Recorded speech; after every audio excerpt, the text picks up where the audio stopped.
زلزال تجديد نجوم الأهلي. الجمهور قلقان على تجديد نجوم النادي الأهلي في الساعات اللي فاتت، ومسؤولي النادي الأهلي في حالة هدوء وسلاسة، لأن شايفين الملف ما يستدعيش هذه الضجة اللي الناس عاملاها على السوشيال ميديا.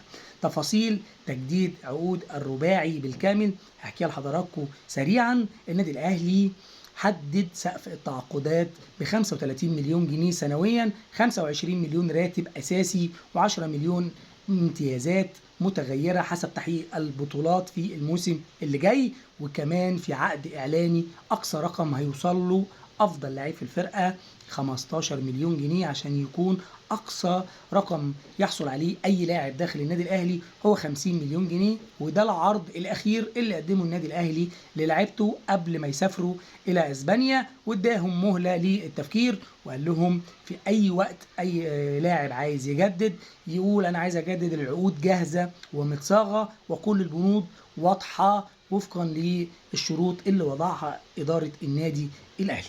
إمام عاشور حاول إنه يتفاوض حوالين بند الإعلانات ويرفع قيمة الإعلانات بتاعته، ولكن إدارة النادي الأهلي رفضت الأمر ده جملة وتفصيلا.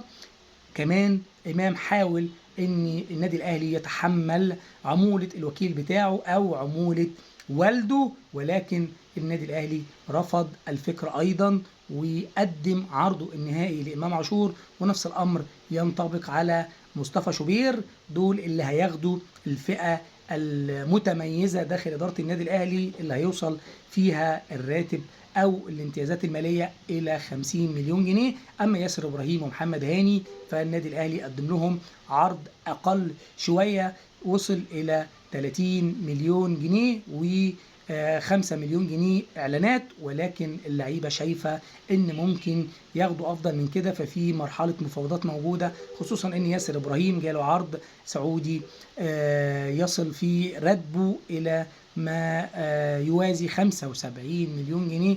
علشان كده بيحاول ان اداره النادي الاهلي تزود له الراتب بتاعه، ولكن برضه اداره النادي الاهلي مصممه عند عرضها الاخير اللي اتقدم للعيبه ديت. وفي نفس الوقت الموسم طويل ولعيبه النادي الاهلي ما زالت لسه مرتبطه بعقود ممتده، سواء امام عاشور اللي عنده سنتين او باقي اللعيبه اللي عندهم سنه كامله.